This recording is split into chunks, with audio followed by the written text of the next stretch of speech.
বিশেষ সমাগমে পালিত হল গাউসুল আজম মাঝভান্ডারীর ১২০তম বার্ষিক ওরস। প্রতিবেদনে ছিলেন মোহাম্মদ শাহজালাল রানা, ক্যামেরায় ছিলেন নুরুল আমিন সুমন।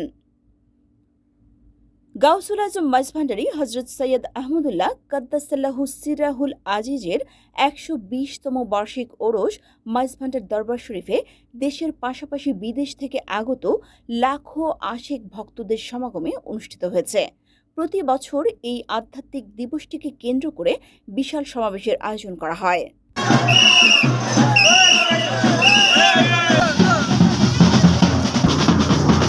ওরস উপলক্ষে গত ১০ দিন ধরে আঞ্জুমানে মোত্তাবেইনে গাউসে মাঝভান্ডারী কেন্দ্রীয় নির্বাহী পর্ষদের উদ্যোগে বিভিন্ন মানব কল্যাণমূলক কর্মসূচি অনুষ্ঠিত হয়। সুষ্ঠুভাবে ওরস নিশ্চিত করতে দরবার এলাকায় সিসি ক্যামেরা স্থাপন করা হয় এবং পুলিশের পাশাপাশি অতিরিক্ত আইন শৃঙ্খলা বাহিনী মোতায়েন করা হয়। গ্রামীণ লোকজ মেলার আয়োজন করা হয়, যেখানে পোশাক, খাবার ও গৃহস্থলীর সামগ্রীর পাশাপাশি ভান্ডারি মূলা বিশেষ আকর্ষণ হিসেবে ছিল। ওরসে মূল কর্মসূচিতে উপস্থিত থেকে গুরুত্বপূর্ণ ভূমিকা পালন করেন গোলাম সৈয়দ মোহাম্মদ মোর্শেদ ভান্ডারী, রাঙ্গুনিয়া দায়রার সভাপতি।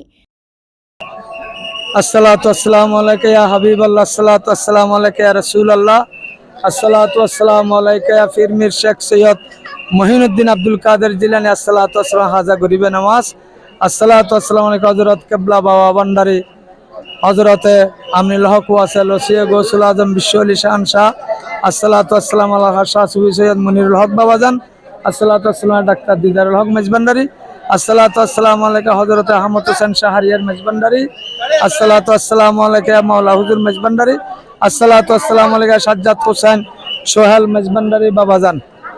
আজকে হযরত গৌসুল আজম মেজভান্ডারীর ১২০তম ওরস শরীফ গতকাল শুক্রবার গেছেন, আজকে শনিবার আমাদের ১২০তম ওরস শরীফ।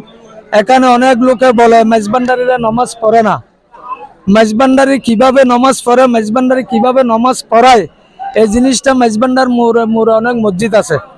একটা সন্তান সন্ততিদেরকে নিয়ে নিজ হুজুরায় আল্লাহর প্রশংসা করবেন, অর্থাৎ হুজুরা মানি নিজের ঘরে বসে ছেলে সন্তানদেরকে নিয়ে আল্লাহর প্রশংসা, অর্থাৎ নামাজ পড়তে বলেছেন, আল্লাহর জিকিরে করতে বলেছেন। তাই এটা বলতেছি। আর একটা হচ্ছে গৌসুল আজম মেজভান্ডারী আমাদেরকে অনেক শিক্ষা দিয়েছে, তার মধ্যে বড় শিক্ষা হচ্ছে তোমরা ফাসাদ করিও না, তোমরা ঝগড়া করিও না, ফর দোষ পরিহারে নিজ দোষ ধ্যান করতে বলছে। তাই সকলে আজকের এই মহান দশে মাঘের ওরস শরীফের থেকে আমি সকলের প্রতি একটা অনুরোধ করব, পর দোষ পরিহার করবেন, নিজ দোষ ধ্যান করবেন, দৈনিক একবার হলো নিজের দোষ ত্রুটিটা একটু আয়নার মতো নিজের চোখ বন্ধ করে দেখার চেষ্টা।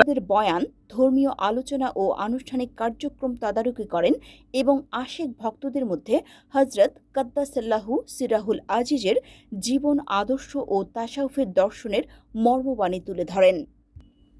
রাঙ্গুনিয়া দায়রার উদ্যোগে ফ্রি খাতনা ও দন্ত চিকিৎসা ক্যাম্প পরিচালনা করা হয়, যেখানে শিশু ও আগতদের বিনামূল্যে স্বাস্থ্যসেবা প্রদান করা হয়।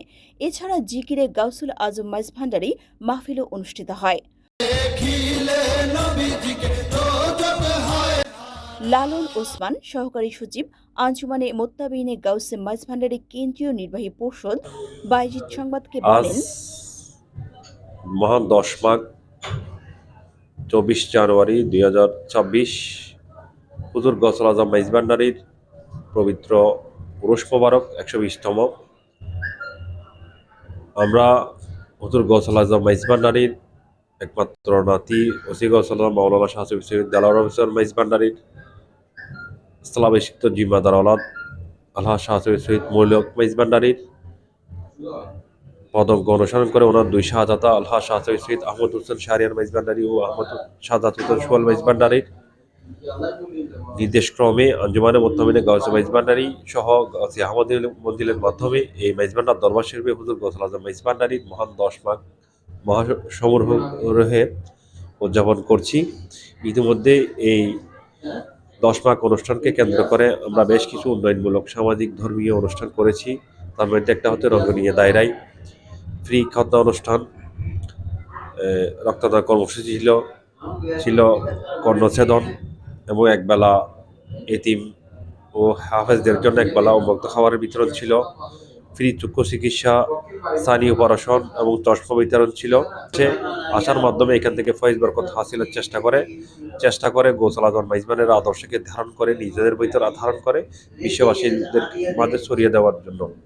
তো আমরাও আপনাদেরকে বাইজিৎ সংবাদের মাধ্যমে জানাচ্ছি যে হুজুর গৌসুল আজম মেজবানের প্রকৃত উসুল আদর্শ নিজেরা ধারণ করেন এবং বিশ্ববাসীর মধ্যে ছড়িয়ে দিন। গৌসবাগের এই আদর্শ সবার ভিতরে প্রতিফলিত হয়ে সমগ্র বিশ্ব যাতে একজন বসবাসযোগ্য হয়, প্রকৃত মুমিনদের মাধ্যমে যাতে পৃথিবীটা পরিচালিত আফনান হয়। পার্লি, বাইজিৎ সংবাদ।